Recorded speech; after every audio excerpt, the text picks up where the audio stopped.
I'm going to be reading January 3rd of My Utmost for His Highest. Clouds and darkness. Clouds and darkness are round about him. Psalm 97:2. A man who has not been born of the Spirit of God will tell you that the teachings of Jesus are simple. But when you are baptized with the Holy Ghost, you find clouds and darkness around about him. When we come into close contact with the teachings of Jesus Christ, we have our first insight into this aspect of things. The only possibility of understanding the teaching of Jesus is by the light of the Spirit of God on the inside.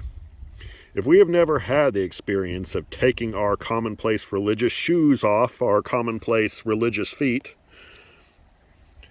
and getting rid of all the undue familiarity with which we approach God, it is questionable whether we have ever stood in His presence. The people who are flippant and familiar are those who have never yet been introduced to Jesus Christ.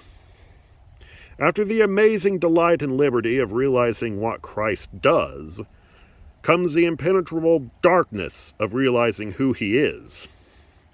Jesus said, "The words that I speak unto you, not the words I have spoken, they are spirit, and they are life."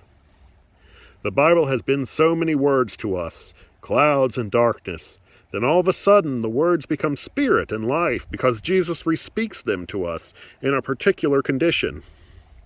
That is the way God speaks to us, not by visions and dreams, but by words.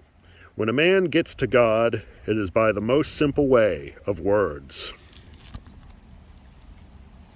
My utmost for His highest.